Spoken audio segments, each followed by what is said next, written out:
Olá, está no ar mais uma edição do CNJ Especial Coronavírus com as principais ações do Conselho Nacional de Justiça no combate à Covid-19. A pauta de hoje é o ENATJUS. É uma plataforma que tem auxiliado juízes de todo o país nas tomadas de decisões que demandam conhecimento na área de saúde. Imagine só a seguinte situação. Chega um pedido de medicamento urgente à mesa de um juiz e se trata de uma emergência que pode salvar a vida de uma pessoa. Para decidir se determina a compra imediata do remédio, é preciso agir com rapidez, né? Mas como tomar uma decisão dessas sem o conhecimento técnico necessário? Veja a resposta na reportagem que a gente vai ver agora. Dona Ita tem 75 anos, vive com um orçamento apertado e tem de fazer todas as tarefas da casa, embora não devesse. É que ela tem a doença de Paget, um mal que atinge os ossos e pode causar rigidez nas articulações, cansaço, dor profunda e deformações. E o grande problema é que o tratamento é muito caro. Durante um ano, a aposentada precisou tomar um comprimido por dia e cada um custava R$1.000, ou seja, 30 mil por mês. O médico falou para mim que eu não podia parar de tomar, pelo menos por uns 3 anos, até ter certeza que eu estou bem e estou curada. Se a senhora não toma, o que acontece? Vem a fraqueza, aí se escorregar não posso quebrar, né? Sem dinheiro para o remédio, Dona Ita precisou da ajuda do neto, que é advogado. Ele entrou com uma ação na justiça e comprovou que os comprimidos eram indispensáveis para a avó e que o governo do Distrito Federal não precisava fazer licitação para comprar e fornecer o medicamento gratuitamente. Conseguindo lograr a comprovação desses pontos, por decisão liminar foi deferido e a gente, em torno de mais ou menos umas 2 semanas, o medicamento foi fornecido e durante um ano ele foi entregue através do advogado. A gente ia lá mensalmente no hospital de base, pegava a medicação e ela conseguia fazer o tratamento. A chamada judicialização da saúde, principalmente no caso do fornecimento de remédios, consome mais de R$1 bilhão por ano do orçamento federal. Com tanto dinheiro e com tantos interesses em jogo, o Conselho Nacional de Justiça precisou agir. Primeiro, em 2016, o CNJ determinou que os tribunais de justiça e os tribunais regionais federais criassem comitês estaduais de saúde. Os comitês, com representação de magistrados e gestores da saúde, por exemplo, criaram os núcleos de apoio técnico do judiciário, os chamados NATJUS, em cada estado. Esses núcleos, formados por profissionais de saúde reconhecidos, elaboram pareceres sobre a medicina baseada em evidências. E esses pareceres compõem o ENATJUS, o Cadastro Nacional de Pareceres, Notas e Informações Técnicas. No fim, o conhecimento acumulado dá aos magistrados de todo o país os fundamentos científicos para decidir se concedem ou não determinado remédio ou tratamento a quem aciona a justiça. E na última semana de agosto, o sistema ganhou o apoio técnico do Hospital Albert Einstein de São Paulo. Uma equipe de 180 médicos selecionados pelo hospital fica à disposição durante 24 horas por dia, 7 dias por semana, para dar pareceres em casos de urgência. O reforço ao ENATJUS foi determinado por um provimento do CNJ. E para falar sobre o ENATJUS em tempos de pandemia, eu converso pelo Skype com a conselheira do CNJ, Candice Galvão, e o juiz federal, Keren Schulze. Muito obrigada pela companhia aqui de vocês nesse bate-papo. A gente vai falar um pouquinho sobre a plataforma. Eu já queria começar entendendo melhor como é que ela funciona. Doutora Candice, começo contigo. Me conta um pouquinho, né? Vamos mensurar aí a importância dessa ferramenta no dia a dia de vocês. Obrigada pelo convite, Mariana, para participar desse programa, tratando de um tema tão importante nesse momento delicado, triste e inesperado pelo qual o mundo está passando, né? O CNJ, ele tem um papel de gestão no Poder Judiciário brasileiro. E num cenário em que a judicialização da saúde ela foi tomando uma proporção grande, influenciando, então, no orçamento destinado a essa política pública, é necessário que o juiz tenha um conhecimento técnico para saber em qual momento, efetivamente, um tratamento ou um medicamento que essencial, né? Exato. Se quando ele é questionado, né, numa demanda judicial, se ele é essencial ou não, para não impactar o orçamento naquelas outras medidas que seriam essenciais para outras pessoas, né? E o CNJ, então, ele precisou criar essa ferramenta para poder munir o magistrado de fundamentos técnicos, científicos, para que ele possa tomar a sua decisão, para que ele possa fundamentar a sua decisão. É a certeza da decisão correta, né, doutora? Exato, a certeza da decisão correta. A função do magistrado, ela é tão importante quanto difícil e muito angustiante também. Decidir a vida das pessoas é uma responsabilidade que traz essa angústia, principalmente nesses casos em que a solução não é meramente jurídica, depende de conhecimentos técnicos, como são os casos relacionados às demandas da saúde. É verdade. Doutor Clênio, quanto tempo que essa plataforma, né, existe e de que forma ela tem auxiliado, né? O senhor já usou na prática? Me conta um pouquinho desse dia a dia. Sim, essa plataforma já funciona desde 2019 e ela basicamente ela revolucionou o modo de agir dos juízes nesses processos judiciais. Então, como que funciona na prática? O juiz recebe um pedido desses, como veiculado nessa notícia, em que o cidadão, a cidadã, vai até o judiciário e pede um determinado medicamento. O juiz pega todos esses documentos e essa petição e esse pedido, anexa nessa plataforma chamada Enatijus, e aí esses documentos ficam disponibilizados para os profissionais da saúde, os profissionais médicos e farmacêuticos, enfim, para que eles façam a avaliação técnica daquele pedido. E aí, em 24, às vezes 48 horas, essa resposta vem por intermédio de uma nota técnica e o juiz, então, avalia essa nota técnica e acolhe ou não na sua decisão. Então, reiterando isso que a conselheira Candice mencionou, isso trouxe uma segurança muito maior, não apenas para o juiz na sua decisão, mas também para o próprio cidadão, porque essa nota técnica ela vai materializar os melhores níveis de evidência científica e, portanto, vai minimizar o risco de erro naquele tratamento que foi postulado judicialmente. A gente viu aí na reportagem, também comentamos há pouco, que a judicialização aqui no Brasil é algo bem intenso, né? As pessoas realmente buscam a justiça para remédios, para UTIs, enfim. E agora, durante essa pandemia, como é que vocês imaginam que essa plataforma pode ajudar também os magistrados? Na verdade, a plataforma ela vai servir em primeiro lugar, para dar mais celeridade. Os juízes, nesse período de exceção da pandemia, têm dificuldade, por exemplo, de designar perícias, enfim, que exigiriam um deslocamento de um médico, um deslocamento do próprio cidadão para o prédio da justiça ou para o consultório médico. Então, nesse aspecto, essa fase fica eliminada. Então, nós ganhamos em celeridade. E, no segundo momento, se ganha também em termos de segurança, porque como há muita dúvida ainda, não existe vacina, não existe um tratamento específico para o Covid-19, é importante que esse instrumento, que é o Enatijus, fique à disposição dos juízes para evitar que os juízes acabem proferindo decisões que não estejam materializadas e que não reúnem os melhores níveis de evidência científica, ou seja, evitar que se conceda um medicamento, se forneça um medicamento que muitas vezes pode até piorar o quadro clínico da pessoa, do cidadão que postulou aquele pedido. Quer complementar, doutora, que você queria falar aquela hora? Não, exato. E em relação especificamente a um medicamento que está sendo colocado ou trazido, né, pelas autoridades, que pode vir a causar a cura, né, dessa doença, que seria a hidroxicloroquina e a cloroquina, o CNJ já disponibilizou no Enatijus um estudo técnico elaborado pelo Hospital Sírio-Libanês que ajudará o magistrado a fundamentar as suas decisões judiciais, porque no caso concreto ele lida com os documentos que são trazidos pelas partes, né?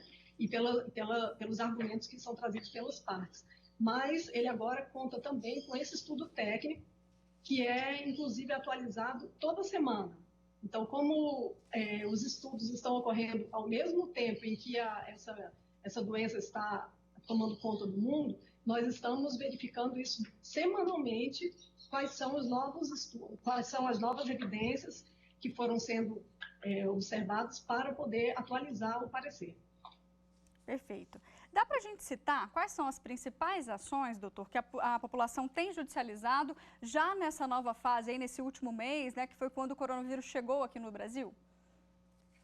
Basicamente, a situação do coronavírus, como é uma situação extraordinária, ela tem levado à judicialização de testes para a pessoa saber se ela possui ou não o Covid-19. Uma outra judicialização que decorreu do Covid-19 também é a judicialização de vagas nas próprias unidades de terapias intensivas e também esses medicamentos, tal qual esse mencionado pela conselheira Candice, que é a cloroquina ou hidroxicloroquina, que é um medicamento que é utilizado para tratamento de outras doenças e que alguns pesquisadores têm indicado que seria uma opção terapêutica. Nesse momento, não há ainda uma certeza científica em relação ao uso desse medicamento, mas ele tem sido judicializado, sim. Eu acho que essas são basicamente as 3 formas mais incidentes de judicialização no atual momento. Você imagina, doutor, que daqui para frente também esse número de pedidos vai aumentar? É possível, sim, exatamente porque, à medida que o tempo passa, tendencialmente haverá um maior número de pessoas contaminadas. E quando há um maior número de pessoas contaminadas, há a possibilidade de aumentar esse número de processos judiciais em que se postula esse tipo de medicamento.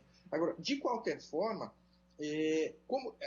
o uso desse medicamento específico, que é a cloroquina ou a hidroxicloroquina, ele é um tratamento experimental. No atual momento, nós estamos, enfim, no início do mês de abril, o que se tem é um tratamento experimental. Como não há evidências ainda, certeza científica ou uma proximidade de sucesso do tratamento, o que há é um tratamento experimental. Então, nesse aspecto, o que é importante destacar para o telespectador é que os tratamentos experimentais eles exigem uma confiança mútua do médico e do seu paciente. Então, é importante que o médico esclareça ao paciente os riscos de uso em um tratamento experimental, porque ele pode ter um efeito contrário. Às vezes, ele pode, inclusive, agravar o quadro clínico da pessoa.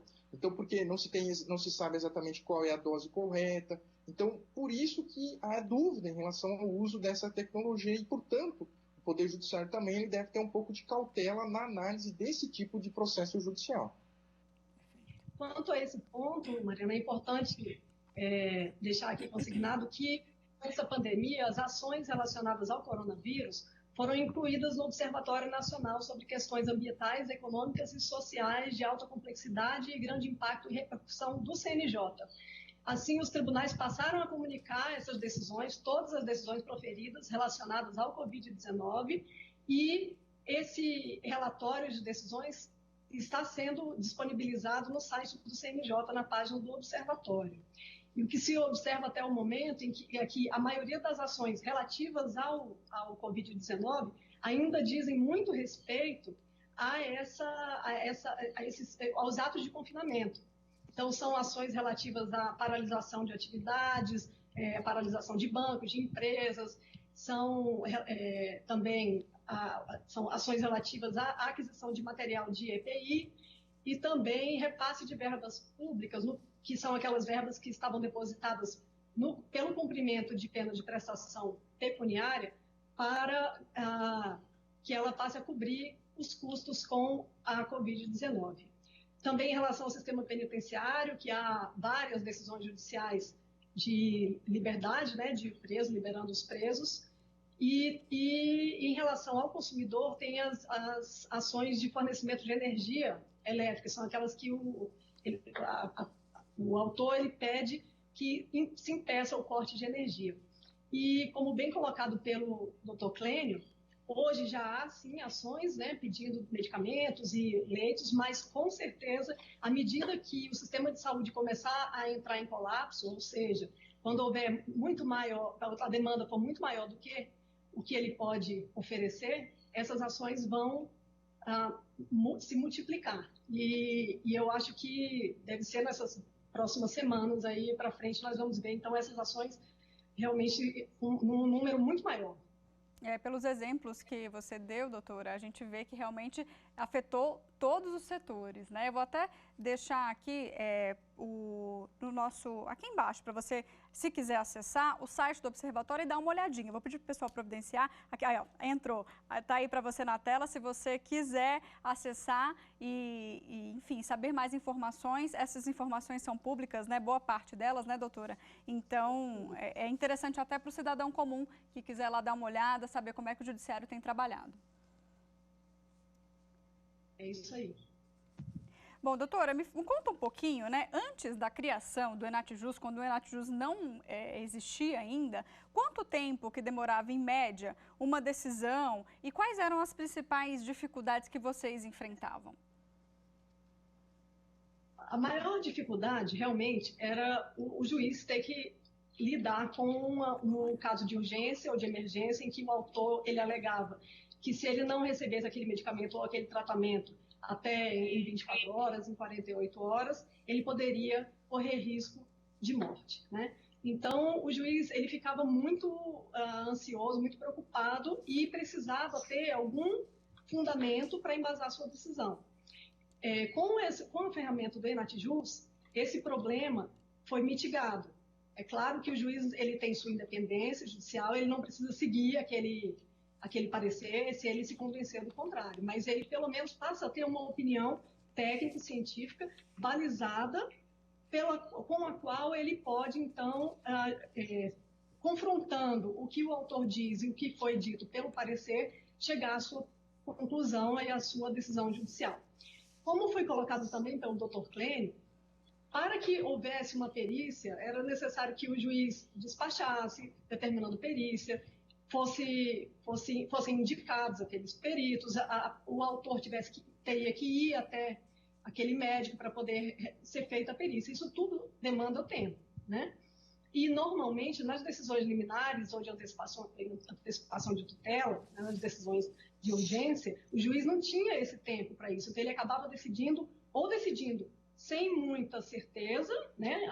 Sem estar fundamentado em uma posição técnica, ou ele acabava postergando, né, para poder ouvir o perito, mas aí demorava e atrasava a ação judicial, o trâmite da ação, e com isso podia vir a perecer o direito do autor. Então, nesse ponto, o sistema ele é muito vantajoso para os magistrados e para os cidadãos. Tá certo. Doutor, sua conexão caiu e agora voltou. Vou repetir também a pergunta para que você possa colaborar com a gente em relação a essa explicação. Como é que era antes, né, da criação do sistema? Quais as dificuldades que vocês enfrentavam? A grande dificuldade era saber se o juiz poderia utilizar apenas a versão do médico assistente da parte que ingressou com a ação judicial. Ou o juiz não designava perícia e confiava nessa prescrição do médico que indicou aquele medicamento para o cidadão que judicializou, ou o juiz marcava uma perícia, que foi isso que a conselheira Candice mencionou. Então, isso demorava um tempo muito grande. E agora, com o Enatjus, com a adoção desse sistema, o juiz tem a possibilidade, de uma forma muito célere, de ter uma segunda opinião médica. E uma opinião que ele é, muitas vezes, muito mais abalizada, porque ela é formada e revisada por vários profissionais de saúde e que analisam aquele caso, o quadro clínico, e verificam se aquele tratamento é ou não o melhor para aquele cidadão, aquele paciente. Entendi. Doutora Candice, quais são os parceiros aí? Quais hospitais oferecem essa assistência a vocês? Olha, cada comitê estadual, ele possui um Natjus, né, um núcleo de apoio técnico. E esses Natjus, eles são treinados pelo Hospital Sírio-Libanês, que essa ferramenta foi disponibilizada pelo Conselho Nacional de Justiça. Além disso, o próprio CNJ fornece o Natjus nacional.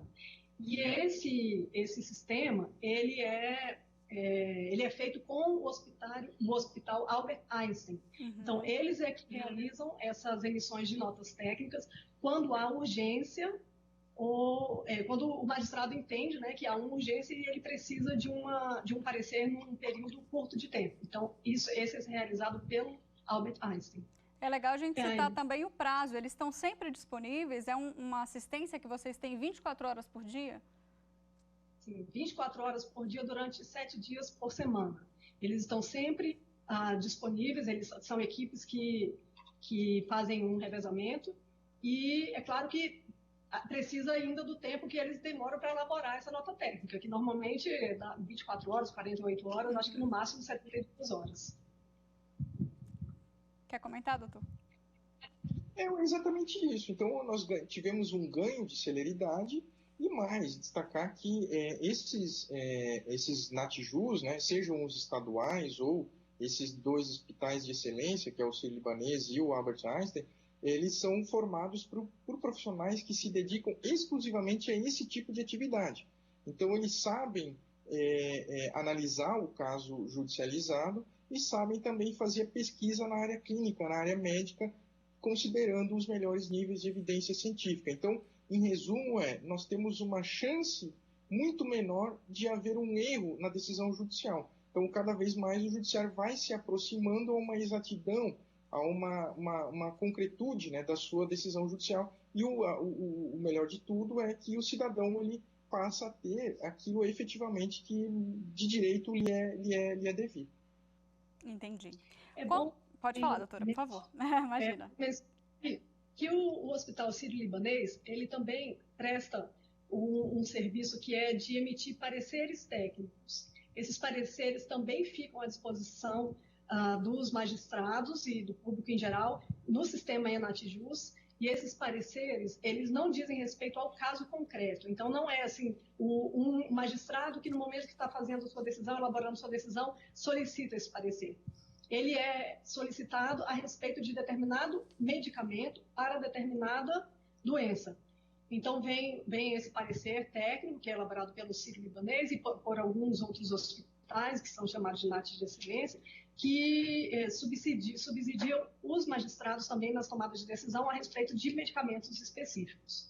E esses pareceres estão armazenados para a pesquisa sempre pelo magistrado. E isso ajuda na celeridade também, né? Porque se você tem um caso parecido, com o mesmo medicamento, a mesma doença, vocês já têm essa resposta, né? Com certeza. E as notas técnicas, todas as notas técnicas também ficam armazenadas. Então, se o magistrado colocar o nome da doença no sistema, já vão aparecer as notas técnicas que foram emitidas a respeito daquela doença ou daquele medicamento, o que também facilita, o que faz com que não seja necessário também a cada vez se solicitar um parecer, a não ser que o magistrado assim queira, mas ele também possui essa base de dados já no sistema ENATJUS. Pode comentar, doutor Clênio. Eu só complementando que é isso, que o cidadão, o judiciário, enfim, ganha tempo e economiza dinheiro, porque se as notas técnicas já estão disponíveis no próprio site do CNJ, do ENATJUS, nesses casos em que já existe uma nota técnica do mesmo caso concreto, o juiz pode simplesmente citar aquela nota técnica já produzida para um outro caso, para aquele caso que ele tenha sob análise dele. Então a gente acaba superando essa fase e já vai direto para a decisão. Perfeito. Agora, no início, quando esse sistema foi criado, existia um desafio que era ganhar a confiança dos magistrados, né? Atender as demandas em tempo e com conteúdo. Hoje a gente pode dizer que já é uma ferramenta consolidada, doutora? A ferramenta já está consolidada na medida em que ela está disponível para todos os magistrados que necessitarem utilizá-la. No entanto, nós temos um quadro em que é verificado aqui pelo sistema que há magistrados de determinados estados que utilizam mais o ENATJUS do que outros. Então, nós temos, por exemplo, a Bahia, nos últimos meses, solicitou 609 notas técnicas. Por outro lado, o Amazonas solicitou apenas 7 notas técnicas. Então, esse é o grande desafio que nós temos em relação à consolidação desse sistema. É fazer com que os magistrados utilizem efetivamente o sistema. Acha que passa também, doutor, por essa questão de confiança em alguns estados, por terem talvez utilizado mais e acreditado mais na ferramenta, eles são mais demandados também? Pode ser também, mas eu acho que toda novidade, muitos juízes têm dificuldade um pouco de receber essas novidades. Então, o que tem acontecido é o Conselho Nacional de Justiça, enfim, os próprios tribunais, têm orientado os juízes a conhecerem essa plataforma e a utilizarem esse instrumento como forma de exemplificar e de facilitar o seu dia a dia. Mas o que eu gostaria de destacar, eu acho que esse é o aspecto principal que se leva ao magistrado, é que a decisão dele fica muito mais qualificada, se dá muito mais segurança e solidez científica na área da saúde a decisão do magistrado quando ele utiliza desses instrumentos. E, inclusive, facilita para as partes, porque as partes, o ente público demandado, ele pode também questionar na sua contestação questões específicas, questões técnicas. E aí a gente acaba qualificando o debate no processo judicial. Para a gente finalizar, então, vamos falar um pouquinho dessa contribuição que o sistema vai trazer em tempos de pandemia. Começo com você, doutora. Inicialmente, nós já temos aí, então, esse parecer a respeito da hidroxicloroquina, que é a grande discussão que está havendo no momento. É claro que o magistrado, no caso concreto, ele pode, né, diante da sua independência judicial, chegar à conclusão de que, naquele caso, o uso é necessário e ele vai ser benéfico, como ele pode também, naquelas ações em que o autor não trouxe documentos que comprovem que o uso naquele caso específico ele está sendo determinado, né, ele será benéfico, o magistrado tem como, se fundamentando nesse parecer, já dizer que não é o caso de se deferir esse fármaco, né? Então, ele não leva, ele vai deixar de levar em consideração apenas a opinião ou desejo do paciente. Ele pode, então, com esse parecer, já fundamentar com base mesmo nas evidências científicas que ainda são muito incertas. Além disso, ele poderá se socorrer do Natijus Nacional para poder... ainda, o que a gente tem que levar em consideração, e isso é muito importante, é que nós estamos no meio de uma pandemia, mas os problemas de saúde continuam ocorrendo, os que já existiam. Outros problemas, é verdade, que já existiam, né?